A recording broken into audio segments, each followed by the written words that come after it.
সূরা ফাতিহার মর্ম বুঝেন, এজন্য হুজুর সূরা ফাতিহা পড়ার সময় হুজুরের অনুভূতি একরকম, আর আপনি যখন নামাজে সূরা ফাতিহা পড়েন আপনার অনুভূতি আরেক রকম।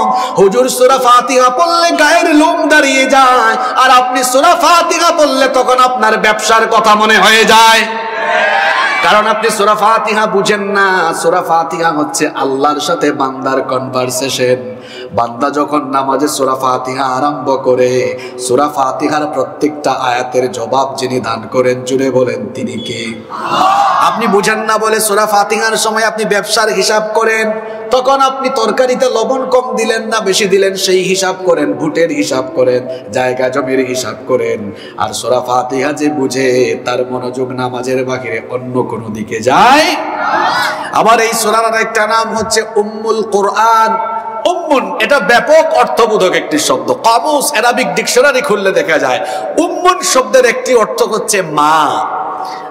যেমন আরবীয় বাচ্চারা তাদের মাকে উম্মি বলে ডাকে, বাপকে আবি বলে ডাকে। তো উম্মুন মানে হলো মা, উম্মুল কোরআন মানে কোরআনের মা। অর্থাৎ এই কথার মানে এই নয় যে গোটা কোরআনের সকল সূরার মা হলো সূরা ফাতিহা, আর সূরা ফাতিহার পেটের ভিতর থেকে সব সূরার জন্ম হয়েছে, বিষয়টা এমন নয়। এটি ব্যাপক অর্থবোধক শব্দ। যেমন মক্কাকে বলা হয়েছে উম্মুল কোরা, অর্থাৎ পৃথিবীতে যত এলাকা আছে সকল এলাকা সমূহের সেন্টার, কেন্দ্র হলো এই মক্কাতুল মুকাররমা। তো উম্মুল শব্দের আরেকটি অর্থ হলো সেন্টার বা মূল। উম্মুল কোরআন এর অর্থ মুফাসসিররা করেছেন এটি হলো কোরআনের মূল অংশ, খুলাসা মানে সামারি। গোটা কোরআনে যা আছে এক সূরা ফাতিহার ভিতরে তা আছে। সুবহানাল্লাহ। টেলিভিশনে আপনারা খবর দেখেন না? খবর দেওয়ার সময় প্রথমে হেডলাইন দেখবেন, নিউজ প্রেজেন্টাররা বলে রাত ৮টার সংবাদে স্বাগত জানাচ্ছি, প্রথমে সংবাদ শিরোনাম, এরপরে বিস্তারিত। সূরা ফাতিহা হচ্ছে কোরআনের সংবাদ শিরোনাম, হেডলাইন, আর বাকি সব হলো বিস্তারিত। সুবহানাল্লাহ পড়েন।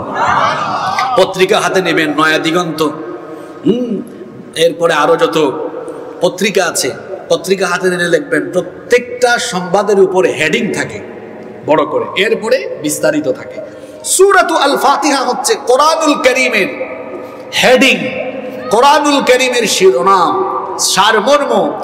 আপনি সূরা ফাতিহাকে ব্যাখ্যা করলে হয়ে যাবে গোটা কোরআন, আর গোটা কোরআনকে যদি আপনি সারমর্ম বানাতে চান হয়ে যাবে সূরাতু আল ফাতিহা। সুবহানাল্লাহ পড়েন। আবার এই সূরার আরেকটা নাম হচ্ছে সূরাতু আস-সালাহ। এটা সালাতের সূরা, নামাজের সূরা। বুখারীতে হাদিস এসেছে, নবীজি বলেছেন লা সালাতা লিমান লাম ইয়াকরা বিফাতিহাতিল কিতাব। সূরা ফাতিহা যে ব্যক্তি নামাজে পড়ে না তার নামাজ হয় না।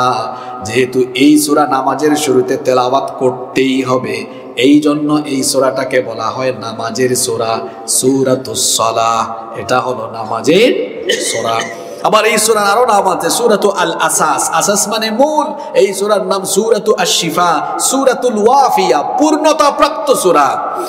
সূরা ফাতিহাকে ভাগ করে পড়া যায় না, ভাগ করে পড়ার কোনো সুযোগ।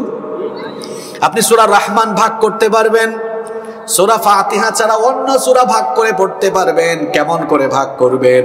মনে করেন আসরের নামাজে প্রথম রাকাতে সূরা ফাতিহা পড়ার পরে আপনি সূরা বাকারার 5 আয়াত পড়লেন, তাহলে সূরা বাকারা পুরাটা পড়লেন না, অল্প কিছু পড়লেন। দ্বিতীয় রাকাতে অন্য কোন সূরার আরো 2-3 আয়াত পড়তে পারবেন, অসুবিধা নাই। তাহলে নামাজের ভেতরে অন্যান্য সূরা থেকে আপনি অল্প অল্প পড়ার সুযোগ আছে, কিন্তু সূরা ফাতিহা অল্প পড়ার সুযোগ নাই। পড়লে আপনাকে পুরাটাই পড়লে না, এটা পড়তেই হবে। এজন্য এই সূরার নাম হলো সূরাতুল ওয়াফিয়া, পূর্ণতা প্রাপ্ত সূরা। এটাকে পুরা একদম পুরাটা নামাজে পড়তে হয়, আদায় করতে হয়। সুবহানাল্লাহ পড়ুন। আবার এই সূরার নাম হচ্ছে সূরাতু আর-রাস। রাস মানে মাথা। মাথা ছাড়া যেমন কোন মানুষের দেহ দিয়ে ওই ব্যক্তিকে শনাক্ত করা যায় না, সূরা ফাতিহা ছাড়া আপনার নামাজও পূর্ণাঙ্গ হবে না, পরিপূর্ণ হবে না। এমনকি সূরা ফাতিহা ছাড়া আপনি কোরআনকেও ভালোভাবে অনুধাবন করতে পারবেন না। সূরাতু আল ফাতিহা এটি হচ্ছে কোরআনুল কারীমের সর্বপ্রথম নাজিলকৃত পূর্ণাঙ্গ সূরা। সুবহানাল্লাহ পড়েন। এই সূরার আরো অনেকগুলো নাম আছে, সময়ের কারণে আমি বললাম না। এটাকে আবার সূরাতুদ দুআ, দোয়ার সূরাও বলা হয়। কিভাবে চাইতে হবে এই সূরার ভেতরে শিখিয়েছেন কে? অভদ্রের মতো চাওয়া যাবে না, ভদ্রতা শালীনতার ভিত্তিতে বান্দা চাইবে। দেখেন আল্লাহ আমাদের উপর কত দয়াবান, কি করে আপনি আল্লাহর কাছে চাইবেন সেটাও আল্লাহ দয়া করে আপনাকে শিখিয়ে দিয়েছেন। সুবহানাল্লাহ পড়েন। হাত তুলেই যেন না বলেন আল্লাহ আমাকে জায়গা জমি দেন, সম্পদ দেন, টাকা দেন, পয়সা দেন, ইজ্জত দেন, সম্মান দেন, এটা হাত তুলেই যেন না বলেন। আল্লাহ শিখিয়েছেন দুয়ার কিছু আদব আছে, হাদিসেও এই আদবগুলো বর্ণিত হয়েছে। দুয়ার আদব হলো প্রথমে আল্লাহর প্রশংসা করতে হয়, কারণ চাইতেছেন কার কাছে? এজন্য সূরাতুল ফাতিহার প্রথমে আছে আল্লাহর প্রশংসা, এরপরে দ্বিতীয় পর্যায়ে আছে বান্দা নিজের পরিচয় তুলে ধরছে, তৃতীয় এবং শেষ পর্যায়ে বান্দা আল্লাহর কাছে আবেদন করছে। এই ভদ্রতা ছাড়া কারো কাছ থেকে আপনি কোনো কিছু আদায় করতে পারবেন? মনে করেন চেয়ারম্যান সাহেব এসেছেন, তারা দরবের মানুষ আসার পরেই বললেন চেয়ারম্যান সাহেব রাস্তা দালাউকা, হতা দালাউকা, হতা দালাউকা। চেয়ারম্যান সাহেব সামনাসামনি আসি মারলো, মনে মনে হইবা ই কি জাত মানুষ বা, আমি আইলাম আমার একটু উপস্থাপনা করেন না, পরিচয় করে দেন না যে আমরা চেয়ারম্যান সাহেব আইসুন, আগে তো পরিচয় করে দেওয়া লাগবে, এর বাদে তো হওয়া লাগবে আমরা তারা দরবর মানুষ, পরিচয় দিয়া বাদে 3 নাম্বার পর্যায়ে গিয়া না আপনি চাইতা, এখন ফয়লাও আপনি চাইলিরা, এটা অন্যায়। এজন্য আল্লাহ শিখালেন প্রথমে আল্লাহর প্রশংসা করো, এরপরে নিজের পরিচয় তুলে ধরো, এরপরে ফাইনালি তুমি আল্লাহর কাছে চাও। সুবহানাল্লাহ। এবার আসেন তো আমরা এই সূরার ভিতরে ঢুকি। এই সূরার আলোচনা শুরু করার আগে সংক্ষিপ্ত একটা হাদিস আমরা জেনে নেই। এটি হলো কোরআনের এমন একটি ফজিলতপূর্ণ সূরা, কোরআন নাজিলের আগে আল্লাহ যত আসমানি কিতাব নাজিল করেছিলেন, কোন আসমানি কিতাবে আল্লাহ সূরা ফাতিহার মতো এমন দামি সূরা আর দেন নাই। সুবহানাল্লাহ। এজন্য এক হাদিসে এসেছে, নবীজি বলেছেন আল্লাহ যত আসমানি কিতাব নাজিল করেছেন, সূরাতুল ফাতিহা হচ্ছে এমন একটি সূরা, কোরআন ছাড়া অন্য কোন আসমানি কিতাবে আল্লাহ এত ফজিলতের সূরা দেন নাই। এটা এমন সূরা আপনি যখন নামাজে দাঁড়িয়ে যান, নামাজে দাঁড়িয়ে যখন সূরাতুল ফাতিহা পড়েন, আল্লাহ তাআলা বলছেন কসসামতুস সালাতু বাইনি ওয়া বাইনা আবদি নিসফাইন, নামাজকে আমি আমার আর আমার বান্দার মধ্যে 2 ভাগ করে নিয়েছি। ফানিসফুহা লি ওয়া নিসফুহা লিআবদি, নামাজের অর্ধেক হলো আমার জন্য, অর্ধেক হলো আমার বান্দার জন্য। নামাজে যখন বান্দা সূরা ফাতিহা পড়ে প্রত্যেকটি আয়াতের জবাব আল্লাহ এভাবে দেন। হাদিসে এসেছে, নবীজি বলেছেন বান্দা যখন নামাজে দাঁড়িয়ে বলে আলহামদুলিল্লাহি রাব্বিল আলামিন, সকল প্রশংসা হচ্ছে আল্লাহর যিনি জগৎ সমূহের প্রতিপালক, বান্দা যখন আল্লাহর প্রশংসা করে সূরা ফাতিহার প্রথম আয়াত পড়ে আল্লাহ চুপ থাকেন না, সঙ্গে সঙ্গে জবাব দেন হামিদানি আবদি, আমার বান্দা নামাজে দাঁড়িয়ে আমার প্রশংসা করলো। এরপরে বান্দা যখন বলে আর রহমানির রহিম, তুমি পরম করুণাময় মেহেরবান, আল্লাহ তখন জবাব দেন আসনা আলাইয়া আবদি, আমার বান্দা আমার গুণকীর্তন করলো। এরপরে যখন আপনি বলেন মালিক ইয়াউমিদ্দিন, তিনি বিচার দিবসের মালিক, আল্লাহ তখন জবাব দেন মাজ্জাদানি আবদি, আমার বান্দা আমার শ্রেষ্ঠত্ব বর্ণনা করলো। এরপরে যখন আপনি বলেন ইয়াকা না'বুদু ওয়া ইয়াকা নাস্তাঈন, আমরা একমাত্র তোমার ইবাদত করি এবং তোমার কাছেই সাহায্য চাই, আল্লাহ তখন বলেন হাদা বাইনি ওয়া বাইনা আবদি, এটা হলো তোমার আর আমার মাঝের সম্পর্ক, আমি তোমার মালিক, তুমি আমার গোলাম, এটা হলো তোমার আর আমার মাঝের সম্পর্ক। আল্লাহু আকবার। এরপরে আমরা যখন বলি ইহদিনাস সিরাতাল মুস্তাকিম সিরাতাল লাযীনা আন'আমতা আলাইহিম গায়রিল মাগদুবি আলাইহিম ওয়ালাদ-দাল্লিন, আল্লাহ তখন বলেন হাদা বাইনি ওয়া বাইনা আবদি ওয়া লিআবদি মা সাআলা, তোমার আমার সম্পর্কের কারণে তুমি গোলাম হয়ে আমার কাছে এখন যা চাইছো বান্দা, আমি তোমার চাওয়াগুলো এখন পূরণ করে দিব। সূরা ফাতিহার মাধ্যমে আল্লাহ আমাদের সাথে কথা বলেন। আমরা এটা বুঝি না, উপলব্ধি করতে পারি না বলে নামাজের ভেতরে আমরা মজা পাই না, নামাজের ভেতরে আমরা আনন্দ পাই না। যদি আমরা বুঝতাম তাহলে নামাজের ভেতরে আমাদের মজা লাগতো, ইবাদতের ভেতরে আমরা স্বাদ পেতাম। আসুন এই সূরা আমরা শুরু করি। প্রথম আয়াতে আল্লাহ বলছেন, কেউ চুপ থাকবেন না, সকলে জবান খুলে দিয়ে সওয়াবের নিয়তে আমার সঙ্গে তিলাওয়াত করেন। আল্লাহ তাআলা প্রথম আয়াতে বললেন, আলহামদুলিল্লাহি রাব্বিল আলামিন। শুরুতেই বলেছেন আলহামদু, মুখে দিয়ে মাত মারন না, আলহামদু আলহামদু, সকল প্রশংসা কার? আল্লাহ তাআলা বলছেন, ও আমার হাবিব, আমি আপনার কাছে এই কিতাব নাজিল করেছি যাতে করে লিতুখরিজান নাসা মিনাজ যুলুমাতি ইলান নূর, যেন আপনি তমসাচ্ছন্ন নিকষ কালো অন্ধকারে পড়ে থাকা মানবতাকে আলোর দিকে নিয়ে আসতে পারেন। অন্ধকার কি? অন্ধকার হলো কুফরির অন্ধকার।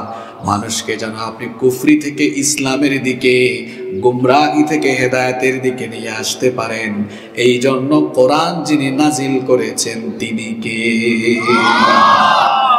এই কোরআন আমার আপনার মতো জীবিত মানুষের জন্য নাজিল হয়েছে। কিন্তু আমরা কি করলাম?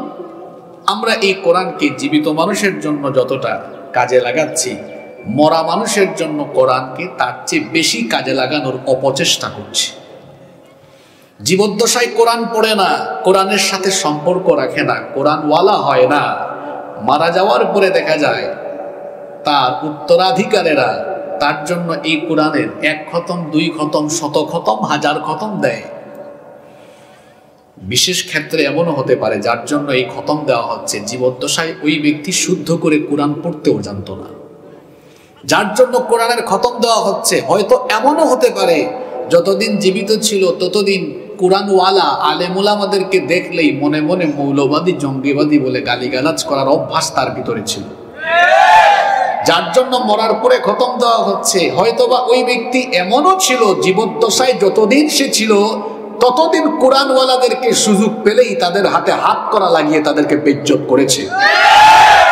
জীবদ্দশায় যতদিন সুযোগ পেয়েছে কোরআনওয়ালাদেরকে নিপীড়ন করেছে, কোরআনের আন্দোলনের সাথে বেয়াদবি করেছে, কোরআনের আন্দোলনের কর্মীদের উপরে হিংস্র হায়েনার মতো ঝাঁপিয়ে পড়েছে। মরার আগ মুহূর্ত পর্যন্ত যেই ব্যক্তির জীবন চলে গেল কোরআনের বিরোধিতায়, কোরআন বিরোধী ওই লোকটা মারা যাওয়ার পরে সাধারণ আলেমরা নয়, কাবা শরীফের ইমামরাও যদি তার জন্য কিয়ামত পর্যন্ত খতম দেয়, এই খতম কোরআন বিরোধী লোকটার কোনো উপকারে আসবে না। যতদিন জীবিত থাকলেন কোরআন আর কোরআনওয়ালাদের সাথে বেয়াদবি করলেন, মরার পরে আপনি কোরআনের খতম দিয়া গোল মারবেন, এত সোজা? যতদিন জীবিত আছেন ততদিন কোরআনকে আঁকড়ে ধরতে হবে, কোরআনওয়ালা হতে হবে। তাহলে দুনিয়াতেও সম্মানিত হবেন, আখিরাতেও আপনাকে নাজাত দিবেন তিনি কে? সূরা ফাতিহাও আমরা বুঝি না। আমাদের বাচ্চারা ইংরেজি বই খুললে ইংরেজি পড়তে পারে, আমাদের বাচ্চারা শুদ্ধ বাংলায় কথা বলতে জানে, কোরআন শুদ্ধ করে জানে না, অর্থ বুঝে না। 6, 7, 8, 9, 10-এ যাওয়ার পরে ইংরেজি পত্রিকা দ্য ডেইলি স্টার পড়ার যোগ্যতা যদি সে রাখে, তাহলে তো উচিত ছিল তার কারিকুলামে এমন কিছু থাকা যাতে করে 6, 7, 8, 9, 10-এ গিয়ে কোরআন খুললে ওই ডেইলি স্টার যেভাবে বুঝে কোরআনটা ওরকম অনুবাদ পড়ার যোগ্যতা তার ভেতরে থাকা দরকার। কারণ এটা 90% মুসলমানের দেশ। পারে না কেন? কারণ তার সিলেবাসে আছে সারেগামা পাধানিসা, আছে লীলাবালি লীলাবালি বড় যুবতী সৈগ বিয়ার সাজনী কন্যা সাজন। আর আমরা সিলেটিও হলো সৌভাগ্যবান, কারণ আমরার গানও তারা হারাইয়া দিলাইছেন বইয়ের ভিতরে। আমি সিলেট আইলে মাঝে মাঝে তুরা 1-2 লাইন সিলেটি মাতি, কারণ মাসও তো 2-1 দিনও সুযোগ পাওয়া যায়। আর নিজের এলাকার মানুষের সামনে আইলে বেশি সময় কন্ট্রোলের ভিতরেও থাকা যায় না, তুরা মাথা লাগে। এখন আমরা ওই যে বেটিনতে বিয়ার গীতুত গাইন, আইলারে নয়া দামান আসমানের তোরা, ওটাও এখন বই থামাই গেছে। স্কুলের বই তো হামাইছে, আলিয়া মাদ্রাসার বই তো আমি কিতা মিশা মাত্রাম না কিতা, আপনি বই ওখানে তুলিয়া গা ফুরা দহকা। আমরা কিতা আমরা ফুয়া ফুরিয়ন্তরে স্কুল মাদ্রাসাত ফাটাই লীলাবালি হিকবার লাগি, বিয়ার গীত হিকবার লাগি, আর আলু ভর্তা ডাইল আর ডিমবাজি কিলা খরা লাগে ওটা, তার বাদে নাচানাচি নাটক ফাটক ওটা হিকবার লাগি আমরা বাচ্চান্তরে। আমরা কি প্রতিষ্ঠানও ফাটাই? আলিয়া মাদ্রাসা ধ্বংসের ষড়যন্ত্র শুরু হয়েছে। আলিয়া মাদ্রাসাগুলো ধ্বংসের ষড়যন্ত্র শুরু হয়েছে। এই মহিলা মাদ্রাসায় আমরা আমাদের মেয়েদেরকে পাঠাই বুরখা পরাইয়া।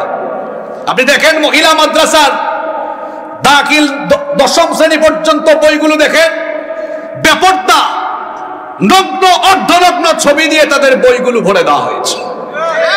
তাদের বইয়ের ভেতরে সারেগামা পাধানিসা দেওয়া হয়েছে।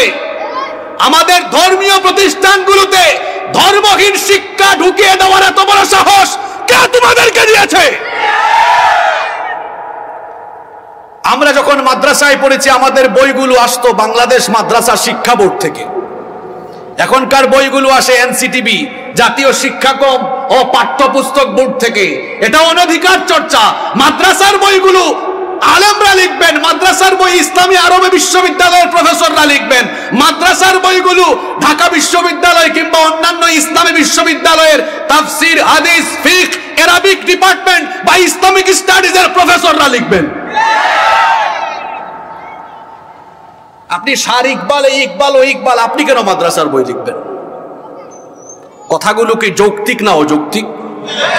মাদ্রাসার বই তো আলেম ওলামারা লিখবে, তখন মাদ্রাসার বইগুলো মাদ্রাসার মতো থাকবে। মাদ্রাসার বইগুলো যখন আলেম না লিখে আলেমহীন ব্যক্তি, সাধারণ ব্যক্তি লিখা আরম্ভ করবে, তখনই তো ঝামেলা ঢুকবে।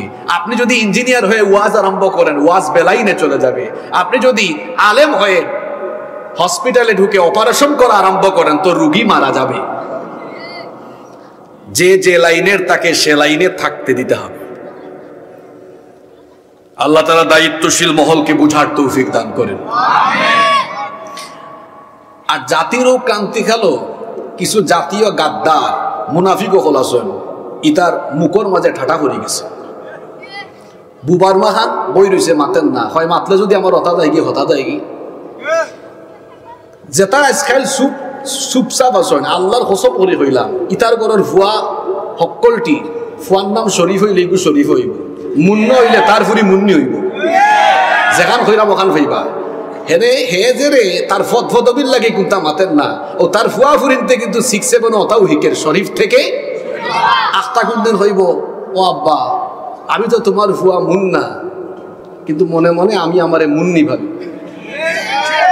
আমারে বিয়া দেও চাই, কারণ বিয়া দেওয়ার সময় যদি এই ফুয়া থাকি মনে মনে ফুরিয়ে হওয়া ইগুরে যদি বিয়া দেওয়া লাগে ফুয়া রোগুর লাগে, তো সমাজও সমকামিতা বিস্তার হয়ে যাব, গোটা সমাজ নষ্ট হয়ে যাব। আর ওটা যদি ইকানি হয়, কলেজও শেষ, ইউনিভার্সিটিও শেষ, মাদ্রাসা উদ্রাসা হলতা শেষ। কারণ হে যখন কলেজ ইউনিভার্সিটির যাইব, তখন তার যদি হোস্টেলও সিট লাগে, তখন হে স্যাররে হইব, স্যার আমি তো দেখতে মুন্না, মা তো মুন্নার লেখার, কলেজও বা হোস্টেলের সিট লাগবো, এখন মনে মনে আমি মুন্নি। এখন ফুরিন্তর লাগে আমার সিট দেওকা। এখন যদি ফুরিন্তর লাগে ফুরিন্তর হোস্টেলের সিট দেওয়া লাগে, তে ফুরিন্তর অবস্থা কিতা হইব? এক শিয়াল মুরগির খামারের খান্দাত গিয়া মুরগি হলরে ঘর দেখো, আমি দেখতে শিয়ালর লাখান, কিন্তু মনে মনে আমি মুরগি। এখন মুরগির যদি দিলের ভিতরে দয়া মায়া হামায় যে তা হোক দেনে, ইগু তো মনে মনে হর যেহেতু মুরগিতে শিয়ালরে আমরা লোকে থাকবার লাগি দাও। শিয়াল যদি মনে মনে মুরগি হইয়া মুরগির খামারের ভিতরে হাবায়, সকালবেলা কি তা একটা মুরগি পাওয়া যাব না।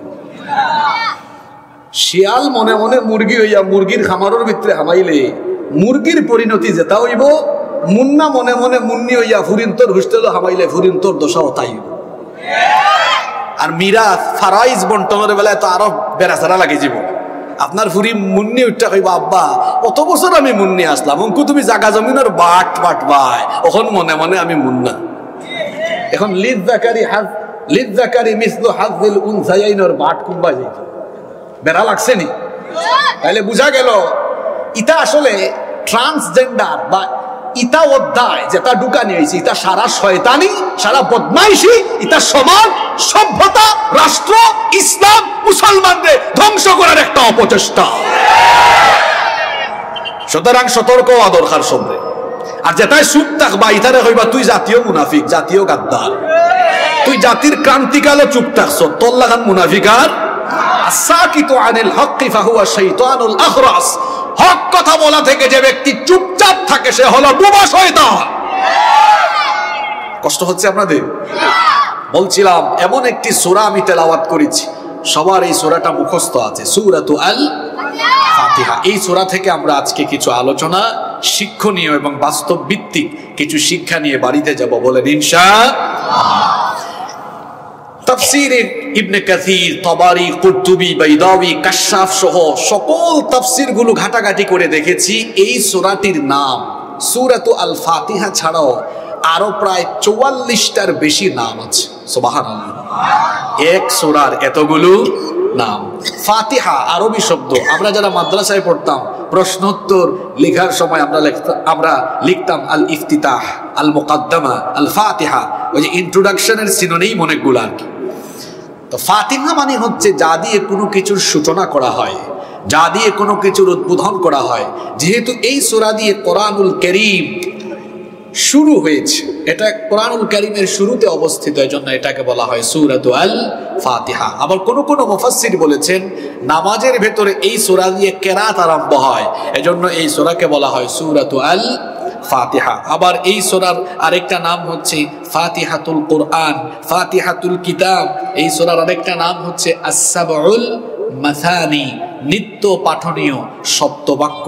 এই সূরার 7টি আয়াত সকল নামাজে পড়তে হবে, বাধ্যতামূলক। এজন্য এই সূরার নাম হচ্ছে আস-সাবউল মাসানি। রব্বুল আলামিন এজন্য কোরআনুল কারীমের 15 নম্বর সূরা সূরাতুল হিজরের 87 নম্বর আয়াতের মধ্যে বললেন, ওয়ালাকাদ আতাইনাকা সাবআম মিনাল মাসানি ওয়াল কুরআনাল আযীম। আর অবশ্যই আমি আপনাকে নিত্য পাঠনীয় সপ্তবাক্য এবং কোরআনে আযীম দান করেছি। তাহলে আমরা জানতে পারলাম সূরাতু আল ফাতিহার আরেকটা নাম হলো আস-সাবউল মাসানি। এই সূরার একটি নাম হলো সূরাতুর রুকিয়া। রুকিয়া মানে হলো ঝাড়ফুঁক। এই সূরাটির নাম হলো সূরাতুর রুকিয়া। করলে অসুস্থতা যিনি ভালো করে দেন, গলার আওয়াজ বড় করে সবাই বলেন তিনি কে? আল্লাহ। বুখারীর বর্ণনায় হাদিস বর্ণিত হয়েছে, হাদিস বর্ণনাকারী সাহাবী হচ্ছেন আবু সাঈদ আল খুদরি রাদিয়াল্লাহু আনহু। তিনি বলছেন, আমরা এক সফরে বের হয়েছিলাম, এমন একটি এলাকায় আমরা অবতরণ করলাম। একজন দাসী এসে হঠাৎ করে চিৎকার করে করে ফরিয়াদ করলো, আমাদের এলাকার গোত্রের নেতাকে সাপে কেটেছে। আমাদের এলাকায় এমন কেউ নাই যে ঝাড়ফুঁক জানে, তোমাদের মধ্যে কি কেউ আছে নাকি যে ঝাড়ফুঁক জানে? আবু সাঈদ খুদরি রাদিয়াল্লাহু আনহু তখন বললেন, আমাদের মধ্য থেকে একজন তখন এগিয়ে গেল, ওই বাড়িতে গিয়ে সাপে কাটা ওই ব্যক্তিকে সে ঝাড়ফুঁক করলো। সঙ্গে সঙ্গে আল্লাহ তাকে ভালো করে দিলেন। ওই ব্যক্তি ভালো হয়ে যাওয়ার পরে 30টি ছাগি তাদেরকে হাদিয়া দিলেন। আল্লাহু আকবার। সাথে সাথে কিছু দুধও দিলেন আপ্যায়নের জন্য।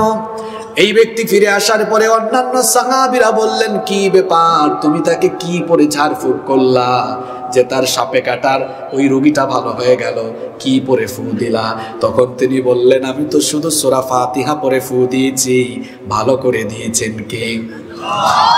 তাদেরকে যখন 30টি ছাগি দেওয়া হলো, এখন তারা সেগুলো খাবেন কিনা, নিবেন কিনা, যখন তারা দ্বিধাদ্বন্দ্বের মধ্যে পড়ে গেলেন, তারা তখন নবীজির কাছে গেলেন। নবীজিকে গিয়ে বললেন, ইয়া রাসূলুল্লাহ, সকলে আমার সঙ্গে পড়েন সাল্লাল্লাহু আলাইহি ওয়াসাল্লাম। এই হলো অবস্থা। সূরা ফাতিহা পড়ে ঝাড়ফুঁক করার কারণে ওই ব্যক্তিকে আল্লাহ ভালো করে দিয়েছেন। 30টা ছাগি আমাদেরকে দিয়েছে, আপ্যায়নের জন্য অনেক দুধও দিয়েছে, সেগুলো কি আমরা গ্রহণ করব?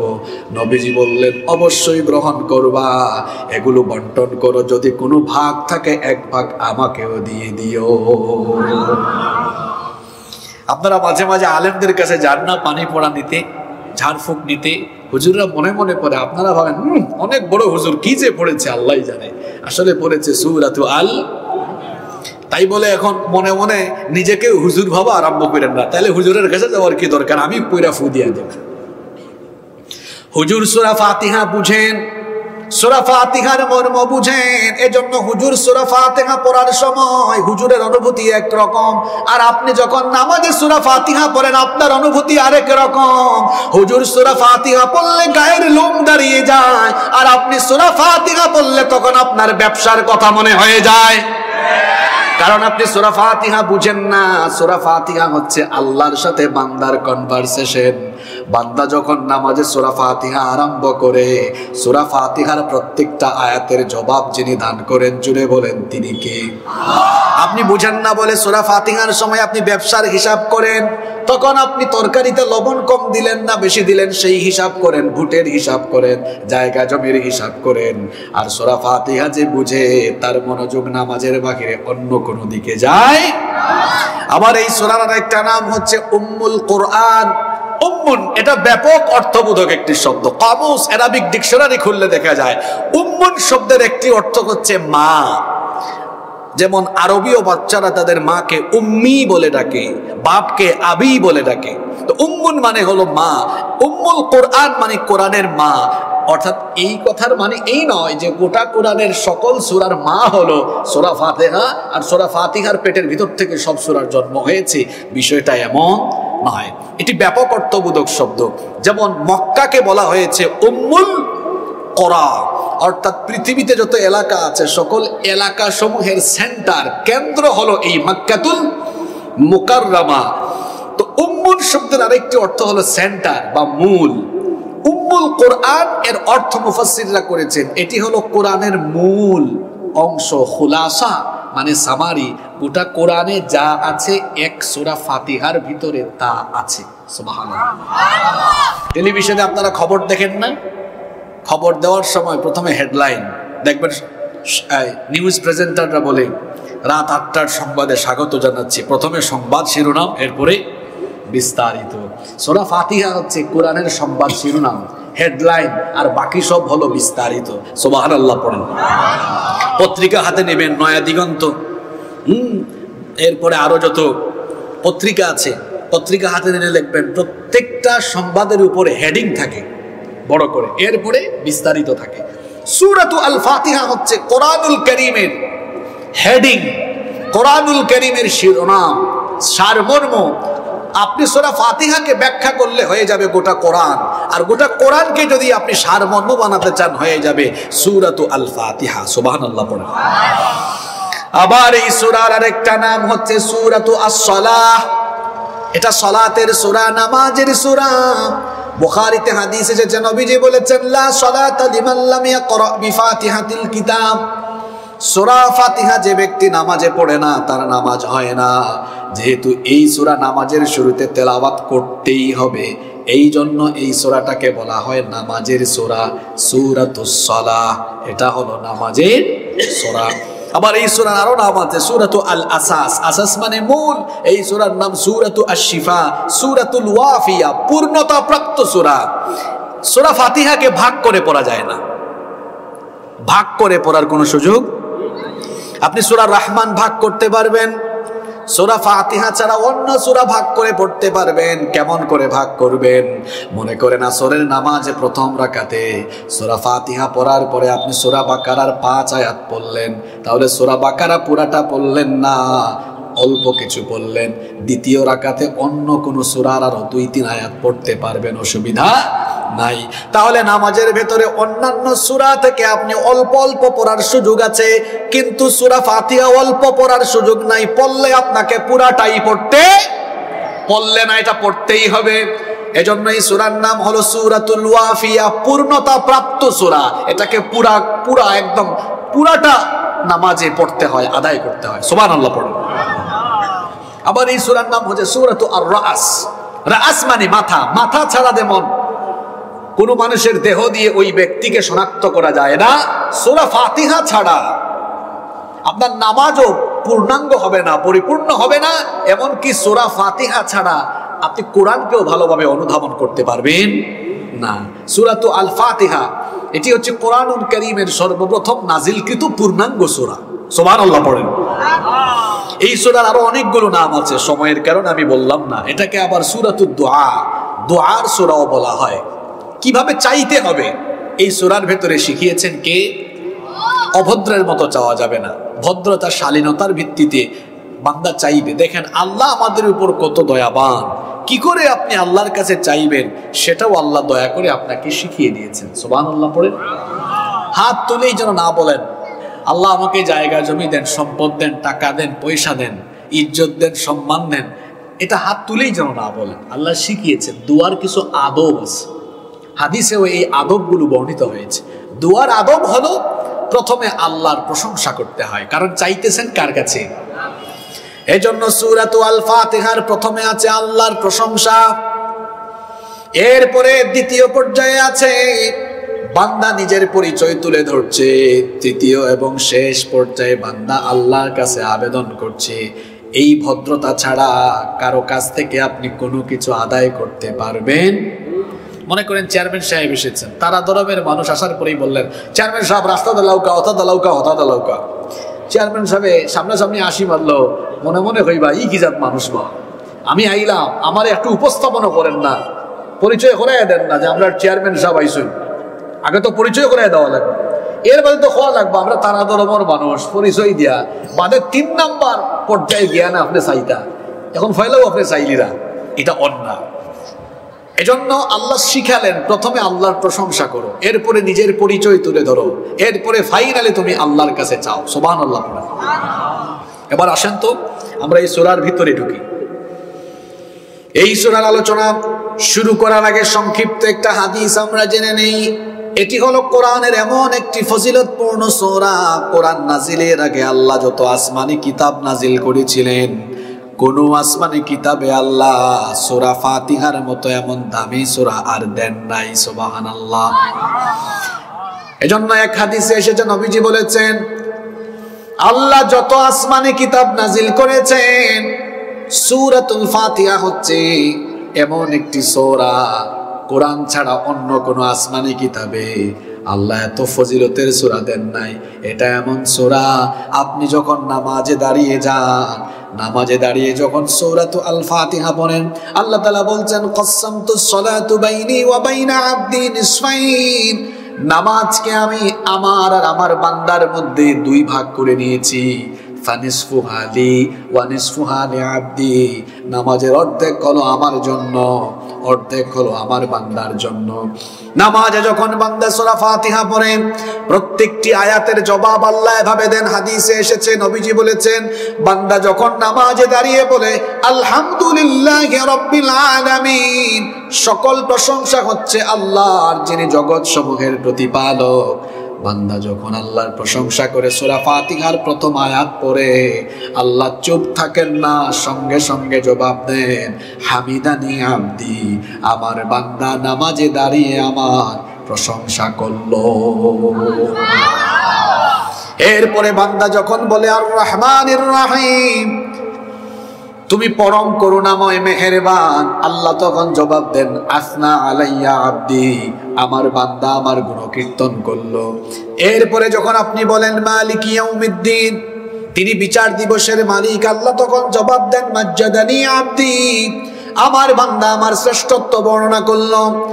এরপরে যখন আপনি বলেন ইয়াকা না'বুদু ওয়া ইয়াকা নাস্তাঈন, আমরা একমাত্র তোমার ইবাদত করি এবং তোমার কাছেই সাহায্য চাই, আল্লাহ তখন বলেন হাদা বাইনি ওয়া বাইনা আবদি, এটা হলো তোমার আর আমার মাঝের সম্পর্ক, আমি তোমার মালিক, তুমি আমার গোলাম, এটা হলো তোমার আর আমার মাঝের সম্পর্ক। আল্লাহু আকবার। এরপরে আমরা যখন বলি اهدنا الصراط المستقيم صراط الذين أنعمت عليهم غير المغضوب عليهم ولا الضالين, আল্লাহ তখন বলেন হাদা বাইনি ওয়া বাইনা আবদি ওয়া লিআবদি মা সাআলা, তোমার আমার সম্পর্কের কারণে তুমি গোলাম হয়ে আমার কাছে এখন যা চাইছো বান্দা, আমি তোমার চাওয়াগুলো এখন পূরণ করে দিব। সূরা ফাতিহার মাধ্যমে আল্লাহ আমাদের সাথে কথা বলেন। আমরা এটা বুঝি না, উপলব্ধি করতে পারি না বলে নামাজের ভেতরে আমরা মজা পাই না, নামাজের ভেতরে আমরা আনন্দ পাই না। যদি আমরা বুঝতাম তাহলে নামাজের ভেতরে আমাদের মজা লাগতো, ইবাদতের ভেতরে আমরা স্বাদ পেতাম। আসুন এই সূরা আমরা শুরু করি। প্রথম আয়াতে আল্লাহ বলছেন কেউ চুপ থাকবেন না, সকলে জবান খুলে দিয়ে সওয়াবের নিয়তে আমার সঙ্গে তিলাওয়াত করেন। আল্লাহ তাআলা প্রথম আয়াতে বললেন আলহামদুলিল্লাহি রাব্বিল আলামিন, শুরুতেই বলেছেন আলহামদু, মুখে দিয়ে মাত মারণ না নেই, আলহামদু আলহামদু, সকল প্রশংসা কার?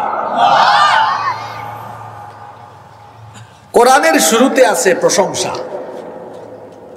কোরআন ছাড়া পৃথিবীর সব বই খুলে দেখেন, প্রথমেই ব্যর্থতা। প্রথমেই আমাদের স্কুল, মাদ্রাসা, কলেজ, বিশ্ববিদ্যালয়ের সব বইয়ের শুরুতে ব্যর্থতা। যারা বই লিখেছে ব্যর্থতার পরিচয় দিয়েছে। প্রথমে বলেছে আমরা যে বইটা রচনা করলাম, সম্পাদনা করলাম, এখানে কোনো ভুল থাকলে কারেকশন দিয়েন, পরবর্তী সংস্করণে আমরা এটা ঠিক করে দিব। কোরআন ছাড়া পৃথিবীর সমস্ত বইয়ের শুরুতে এই কথা লেখা আছে। আর কোরআনের শুরুতে আল্লাহ এমন কিছু লেখেন নাই, ও তারা ধর্মর মানুষ, আমি আল্লাহ তোমাদের কিতাব এখান দিছি, ওখান ফরো, ফোরা বুল টুল তুকাইয়া বার করো, বাদে আমারে জানাইও, বা দরবার আমি ঠিক করে দিব না। বলার কথা আছে তো কোরআন শরীফের ভিতরে, আসেন না খানে। আল্লাহ প্রথমেই বলেছেন আলহামদুলিল্লাহি রাব্বিল আলামিন। মানবীয় সকল ভুল ত্রুটি, অক্ষমতা, দুর্বলতার ঊর্ধ্বে সেই মহান সত্তা যিনি সর্বময় প্রশংসার অধিকারী, তিনি এই কিতাব প্রশংসা দিয়ে শুরু করেছেন। এরপরেই আল্লাহ বলেছেন যালিকাল কিতাবু লা রাইবা ফি, এমন কিতাব সন্দেহ করার মতো কিছুই এখানে নাই। আল্লাহু আকবার। অথেন্টিক, নির্ভেজাল, ফ্রেশ একটি কিতাব। কিতাবের নাম হলো, আর একটু জোরে বলেন। এই কিতাব শুরু হয়েছে আল্লাহ প্রশংসা দিয়ে, আর আমাদেরকে শেখানো হয়েছে এই যে কোরআন দিয়েছি, কোরআন হাতে নিয়ে প্রথমে প্রশংসা করো, কোরআন খুলেই প্রশংসা করো, কোরআন পেয়ে প্রশংসা করো। কারণ এই কোরআন হলো আল্লাহর দেওয়া সবচাইতে শ্রেষ্ঠ নিয়ামত। আল্লাহ যদি কোরআন না দিতেন তাহলে আমরা হেদায়েতের পথ, সঠিক পথ, ভালো পথ, জান্নাতের পথ আমরা কখনো পেতাম না। এজন্য আল্লাহ কোরআন নাজিল করে আমাদেরকে সঠিক পথ দেখিয়েছেন। আল্লাহর জন্য বলছেন প্রথমেই তুমি আল্লাহর প্রশংসা করো। সুবহানাল্লাহ পড়েন। আমরা আল্লাহর প্রশংসা করব কেন? আল্লাহর প্রশংসা আমরা করব দুইটা কারণে। জোরে বলেন তো কয়টা কারণে? দুইটা কারণে আপনি আল্লাহর প্রশংসা করবেন। নাম্বার 1, এক নাম্বার হলো তিনি হচ্ছেন সকল গুণ এবং শ্রেষ্ঠত্বের অধিকারী। দুনিয়াতে যা আছে, যা দেখি আর যা দেখি না, সবকিছুকে এত সুন্দর করে যিনি বানিয়েছেন, জোরে বলেন তো তিনি কি? এজন্য সৃষ্টির প্রশংসা হয় না, প্রশংসা হয় স্রষ্টার। আমরা মাঝে মাঝে আল্লাহর সুন্দর সৃষ্টি দেখে সেগুলোর প্রশংসা করি। যেমন আমরা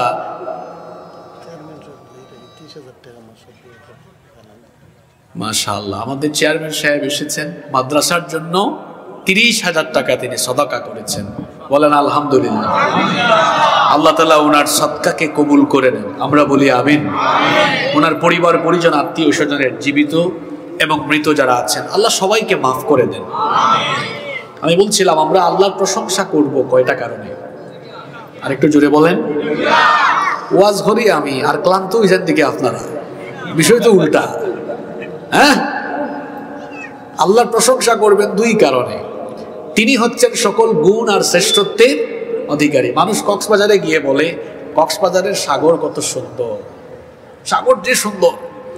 সাগরের প্রশংসা হয় না, প্রশংসা হয় সাগর যিনি বানিয়েছেন তিনি কে? আল্লাহ। এজন্য বেঈমান হল কক্সবাজার গিয়া হয় ওয়াও, এটা হইছে বেঈমান হলর জবান থেকে বার হয়, আর ইমানদারের জবান থেকে কক্সবাজার সাগরের পরে কেউ বার হয় মাশাআল্লাহ, সুবহানাল্লাহ, আলহামদুলিল্লাহ। প্রশংসা করে কার? কারণ হে জানে সাগরের প্রশংসা হয় না, সাগরের মালিকর প্রশংসা। কিতা ওয়াও খরা আছেন নানি? নাইলা দুনিয়াত নাই। মৌলভীবাজারের চা বাগান আইয়া, চা বাগান তো তার জীবনে কোনোদিন দেখছে না। চা বাগানের ভিতরে হামাইয়া আর ফেসবুক, এখন তো সপ্তাহ লাইভ, আর অঙ্ক নয়া নয়া ফিটনা বার হয়েছে। অতদিন আছিল ট্রাভেল ব্লগ, ফুড ব্লগ, অঙ্ক আইছে কাপল ব্লগ। এটা চাচাও হলে এটা ওয়াজ বুঝতে নাই, এটা জোয়ান ফানতে বুঝলছে। ঠিক আছে রে কথা? কাপল ব্লগর সোজা বাংলা হইল বউ বেচ্চা ব্যবসা করা, বউর চেহারা বিক্রি করিয়া টাকা কামানি। ঠিক আছে নি কথা? যেটাই পয়সার লাগে তার বউ বেছিলায়। এল্লাখান রুচিহীন, বেহায়া, ব্যক্তিত্বহীন পুরুষ আল্লাহ আসমানের নিচে জমিনের উপরে আর হইতে পারে না। আল্লাহ ইতারে হেদায়াত দুকান। হেদায়াত কপাল না থাকলে আল্লাহ যা ইচ্ছে আল্লাহ তা করুকা। কষ্ট জানি আপনারা। 2 নম্বরে আপনি আল্লাহর প্রশংসা করবেন, তিনি আপনার উপরে অগণিত নিয়ামত বর্ষণ করেছেন যা আপনি গুনে গুনে শেষ করতে পারবেন। এজন্য আল্লাহ বলেছেন ওয়া ইন তাউদ্দু নি'মাতাল্লাহি লা তুহসুহা,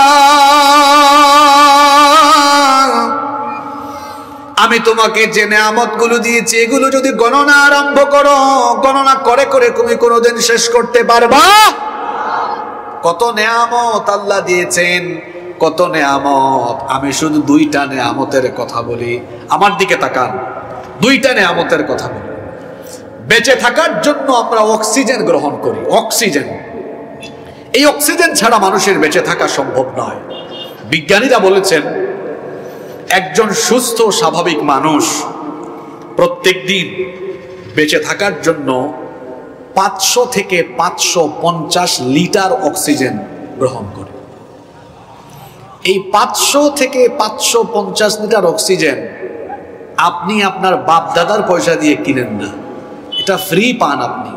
যদি এটা ক্রয় করা লাগতো, কেনা লাগতো, তাহলে এর বাজার মূল্য হতো, বর্তমান বাজারে 500 থেকে 550 লিটার অক্সিজেনের দাম হলো 5 থেকে 6 লক্ষ টাকা।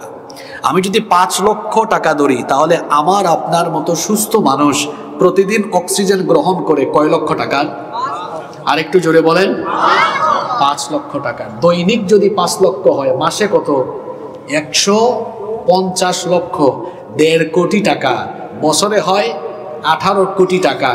তাহলে যার বয়স যত, তত দিয়ে 18 কোটি গুণ মেরে দেখেন, জন্মর বাদে আজ পর্যন্ত আপনি million, billion, trillion dollar oxygen গ্রহণ করছেন। আপনার বাপ দাদা হাবি গোষ্ঠীর সম্পদ বিচ্ছাও অত টাকার অক্সিজেন কিনে আপনার বাচ্চা থাকা সম্ভব।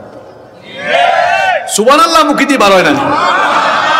এই অক্সিজেনের নিয়ামত দিছেন কে? আর মাঝে মাঝে আর একটা আছে না, আসছো না ফুরু ফুরু ফাইনতে উনোগা। হাদিস হইছে ইন্নাল্লাহা ইউহিব্বুল উতাস ওয়া ইউকরাহুত তাথাউব। আল্লাহ হাঁচি পছন্দ করেন আর হাই তুলারে অপছন্দ করেন। আমরা আর সব মানুষের বাপর নাম আদম আলাইহিস সালাম। আদম আলাইহিস সালাম রে আল্লাহ বানাইয়া যখন তানোর ভিতরে রূহ ঢুকাই দিয়েছেন, ঢুকাইয়া দেওয়ার বাদেও মারছেন হাসি একটা। মাইরা লগে লগে তার জবান থেকে বার হইছে আলহামদুলিল্লাহ। তাই খেনে আলহামদুলিল্লাহ কইছেন। ও গত শতাব্দীত বিজ্ঞানী হলে কষ্ট কইরা ওখান বা করছেন, ওখানের তফসির যারা বালা করে বুঝছেন এখন যে আলহামদুলিল্লাহ এখানে খেনে কইছেন। আদম আলাইহিস সালাম রে আল্লাহ বানাইছেন, এটার 6টা পর্যায় আছে, আল বিদায়া ওয়ান নিহায়া, এবং অন্যান্য তাফসীর গ্রন্থের মাঝে এটা কাহিনীগুলো আইছে। আল্লাহ তাদের 6টা ক্যাটাগরি দিয়ে বানাইছেন। পয়লা ফেরেস্তারে ফাটাইয়া দুনিয়ার সব কালারের মাটি নেওয়াইছেন। এর লাগে আদমর ফুয়া ফুরেন, খেউ লাম্বা, খেউ বাট্টি, খেউ খালা, খেউ দোলা, খেউ শ্যামলা, ই অত জাতর কেনে? কারণ আল্লাহ সকল জাতর মাটি দিয়ে আদম আলাইহিস সালাম রে বানাইছেন। এর লাগে তান গরর ফুয়া ফুরেন সন্তানা দিয়ে এখগু এখ কালার হয়েছে। কথা বুঝছেন নি? 6 ক্যাটাগরিতে আল্লাহ বানাইছেন। অক্সান্তর উপরে ফানি ডাইল্লা বৃষ্টি দিয়ে আল্লাহ কাদা মাটি বানাইছেন, এঁটেল মাটি বানাইছেন, বাদে এর উপরে আকৃতি, এর বাদে ঠনঠনে মাটিতে আল্লাহ পরিণত করছেন। খালাকাল ইনসানা মিন সালসালিন কাল ফাখার, ঠনঠনে মাটি থেকে আল্লাহ আদমকে বানিয়েছেন। এরপরে সেখানে রূহ ঢুকিয়ে দিয়েছেন। রূহ দেওয়ার পরে তিনি হাঁচি দিয়েছেন। এই হাঁচি দেওয়ার মাধ্যমে তাকে বানানোর সময় তার ভেতরে যে ময়লা ঢুকেছিল সেই ময়লাগুলো আল্লাহ বের করে দিয়েছে। সুবহানাল্লাহ পড়েন। অর্থাৎ বিজ্ঞানী হলেও এখন প্রমাণ করছে। আমরা হলে আসি দিই না নি, কোন সময় বেশি আসি আয় দেখবা ফাঁকুটার যখন রান্নাঘর, যখন উন্দালো, যখন বেডিনতে কোনটা জাজ কোনটা রান্ধন, ওটা না খেদি হামাইলেও লগে লগে আসি আমরা, না খেদি কোনটা হামাইলে বিড়বিড়ি বিড়বিড়ি করে। ঠিক আছে নি কথা?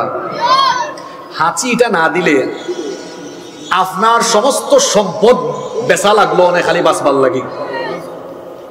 যদি হাঁচি আল্লাহ না দিতা সারা সম্পদ বেচা লাগলো অনেক, বাচ্চা থাকার লাগে। খেনে বলা করে হনুকা বিজ্ঞানী হলে গবেষণা করিয়া কইছেন, মানুষে যখন হাঁচি মারেন, হাঁচি দেওয়ার সময় তারা নাকের ভিতরে দিয়ে 160 মাইল বেগে বাতাস বাড়ে। কত মাইল বেগে? ইনো বাক্কা মোটরসাইকেল দেখলাম মাতুকা মোটরসাইকেল চালাওরা বাই অকল গতি কত 40 বা 60, আর এই যে রাস্তা 50-60-এর উপরে উঠাইলে খবর আছে। আর না খেয়ে দিয়ে 80-র সময় বাতাস বাড়ায় কত মাইল বেগে মাতুন দেখানে আপনারা 160 মাইল বেগে।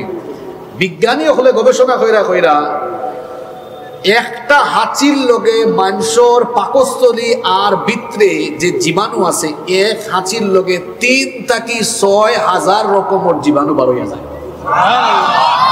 যে পরিবেশে আমরা বাস করি এই পরিবেশ ফসা, দুলা বালু জীবাণু ব্যাকটেরিয়া যার মোর অভাব নাই।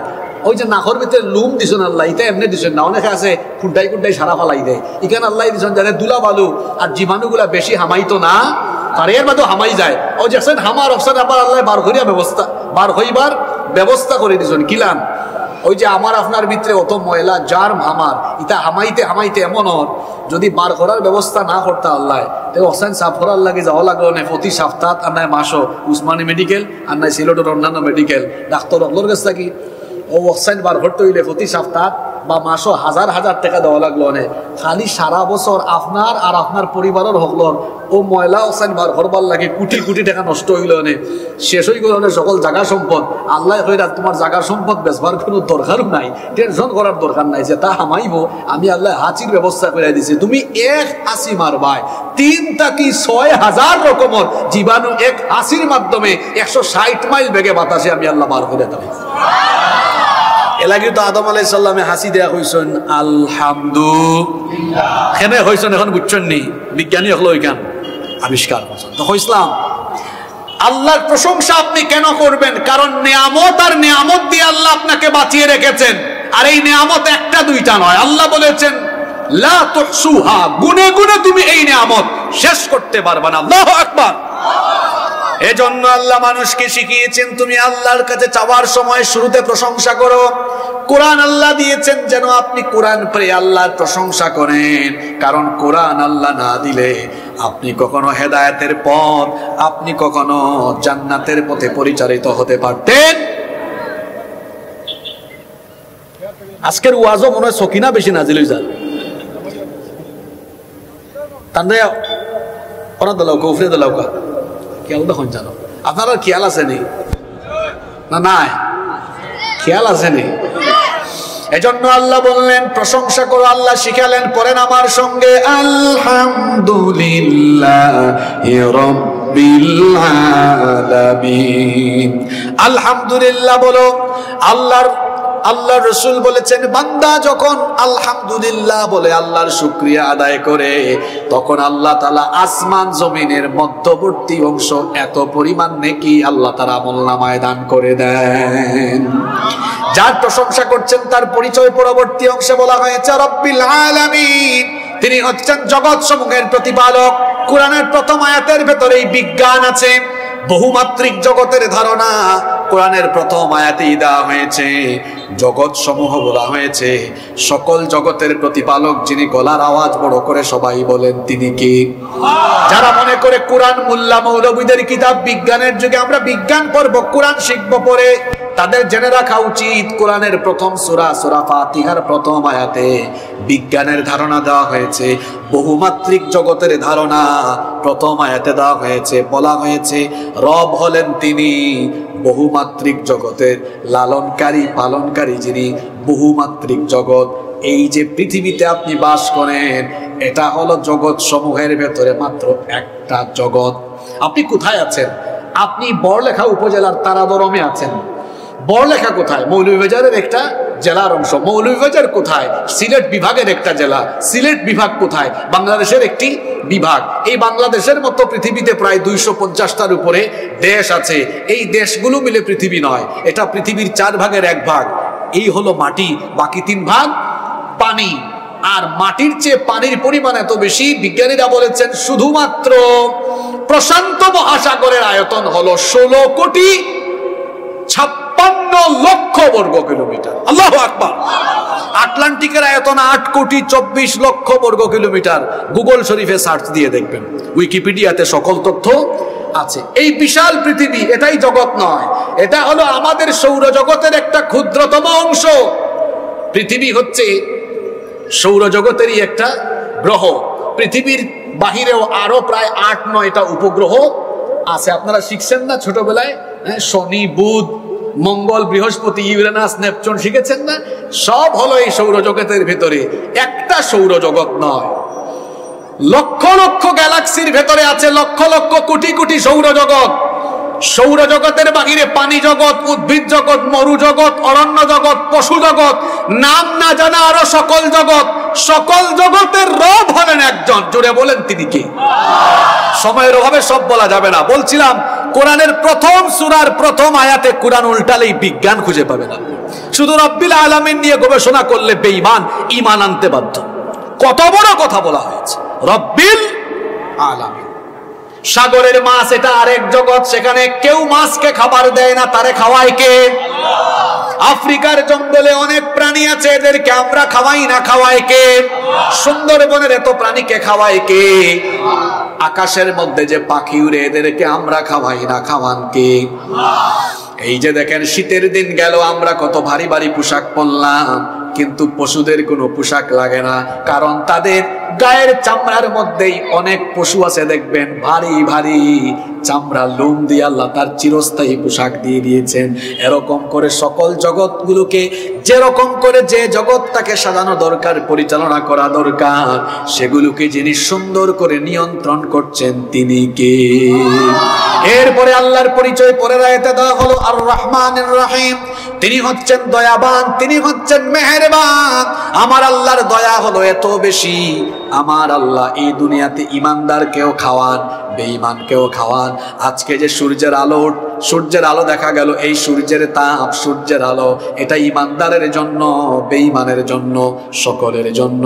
আল্লাহ দুনিয়াতে হলেন রহমান, কিন্তু আখিরাতে আল্লাহ হয়ে যাবেন রহিম। এজন্য আল্লাহ কোরআনের অন্য সূরায় বলেছেন ওয়া কানা বিল মুমিনিনা রহিমা। তিনি হলেন মুমিনদের জন্য রহিম। কিয়ামতের দিন শুধুমাত্র ঈমানদারদের উপরে তিনি দয়া করবেন। এরপরে তৃতীয় আয়াতে আল্লাহ বললেন মালিক ইয়াউমিদ্দিন, তিনি হলেন বিচার দিবসের মালিক। এই দুনিয়া এবং গোটা সৃষ্টি জগৎ একদিন ধ্বংস হয়ে যাবে। কুল্লু মান আলাইহা ফান ওয়া ইয়াবকা ওয়াজহু রাব্বিকা যুল জালালি ওয়াল ইকরাম। সবকিছু একদিন ফান হয়ে যাবে, কেবলমাত্র তিনি থাকবেন। এরপরে যিনি বিচার দিবসের কর্তৃত্ব গ্রহণ করবেন তিনি হচ্ছেন আল্লাহ। এজন্য আল্লাহ অন্য আয়াতে বলেছেন আল মুলকু ইয়াউমা ইদিনিল হাক্কু লির রহমান। সেই দিন মালিকানা কর্তৃত্ব থাকবে কেবলমাত্র তার হাতে। অন্য সূরায় আল্লাহ বলেছেন ইয়াউমা লা তামলিকু নাফসুন লিনাফসিন শাইআ ওয়াল আমরু ইয়াউমা ইদিন লিল্লাহ। সেদিন কর্তৃত্ব কারো হাতে থাকবে না, থাকবে একজনের হাতে। জুড়ে বলেন তিনি কে? প্রথম 3 আয়াতে আল্লাহর পরিচয় দেওয়ার পরে এরপরে আল্লাহ বান্দাকে পরিচয় দিতে শিখিয়েছেন ইয়্যাকা না'বুদু ওয়া ইয়্যাকা নাস্তাঈন। তুমি বলো আমরা তোমার ইবাদত করি, তোমার কাছে সাহায্য চাই। আমরা ইবাদত করি কার? সাহায্য চাই কার কাছে? এরপরে আল্লাহ বললেন এবার তোমার কি চাওয়া আছে? চাওয়ার কথা বলো। আমরা আল্লাহর কাছে এবার চাইলাম ইহদিনাস সিরাতাল মুস্তাকিম, আমাদেরকে সোজা পথ দেখান। প্রশ্ন হলো সোজা পথ কোনটা? পরের আয়াতে আল্লাহ বলে দিলেন সিরাতাল লাযিনা আন'আমতা আলাইহিম, যে পথে চলে তোমার বান্দারা নিয়ামত প্রাপ্ত হয়েছে। কোরআনের এক আয়াতের তাফসীর পাওয়া যায় অন্য আয়াতে। এখন নিয়ামত প্রাপ্ত বান্দা কারা? আল্লাহ অন্য জায়গায় বলেছেন মিনান নাবিয়্যিনা ওয়াস সিদ্দীকিনা ওয়াস শুহাদা'i ওয়াস সালিহিন। নবীগণ, সিদ্দীকিন, শুহাদা এবং সালেহিন, এটা হলো নিয়ামত প্রাপ্তদের পথ। আমরা আল্লাহর কাছে চাইলাম আল্লাহ আমাদেরকে নিয়ামত প্রাপ্তদের পথে পরিচালিত করেন। গায়রিল মাগদুবি আলাইহিম ওয়ালাদ-দাল্লিন, তাদের পথে নয় যারা তোমার ক্রোধে এবং যারা তোমার গজবে নিপতিত হয়েছে, পথভ্রষ্টদের পথে নয়। পথভ্রষ্ট গুমরাহ হয়েছে যারা, তাদের উপমা কোরআনে আছে নমরুদ, ফেরাউন সহ পৃথিবীর বড় বড় কাফির, বেঈমান, মুনাফিকরা যে পথে চলে আল্লাহর গজবে, আল্লাহর আযাবে নিপতিত হয়েছে। আল্লাহ তাদের পথে আমাদেরকে পরিচালিত করিয়েন না। আল্লাহর কাছে চাইলাম আল্লাহ সোজা পথে পরিচালিত করেন। সোজা পথে চলার জন্য আল্লাহ কিতাব দিয়েছেন, কিতাবের নাম হলো আল কোরআন। কোরআন হচ্ছে আমাদের বাড়িতে আছে, এটা হলো প্রিন্টেড কোরআন, আর আমার নবী হলেন প্র্যাকটিক্যাল কোরআন। আপনি যদি নিয়ামত প্রাপ্তদের পথে পরিচালিত হতে চান, আপনাকে কোরআনওয়ালা হতে হবে। এই কোরআন পড়ে, কোরআন বুঝে, কোরআনের রঙে যদি আমরা রঙিন হয়ে যেতে পারি, তাহলে আমাদেরকে সোজা পথের পথিক হিসাবে যিনি কবুল করে নেবেন তিনি কে? সময় সংক্ষিপ্ততার দরুন শেষের আয়াতগুলো সংক্ষেপে আমি বলেছি। সূরা ফাতিহা আপনারা আরো বোঝার চেষ্টা করবেন। আর সূরা ফাতিহার মূল শিক্ষাটাই হলো সোজা পথে চলার জন্য আল্লাহর কাছে চেয়েছি আমরা। এই সোজা পথে চলতে হলে আপনাকে কোরআন ধরতে হবে। শুধু একদিন এসে ওয়াজ শুনলে আপনার দায়িত্ব শেষ হয়ে যাবে না, বরং এই কোরআনের রঙে রঙিন হয়ে দুনিয়া থেকে বিদায় নিতে পারলেই আপনার দুনিয়ার জীবন সফল, আখিরাতও সফল হয়ে যাবে ইনশাআল্লাহ। আল্লাহ আমাদেরকে এই সোজা পথে, কোরআনের পথে কবুল করে নেন। আমরা সকলে পড়ি আমিন। আলোর পথে 24, 24 ঘন্টা শুধু ইসলাম প্রচার।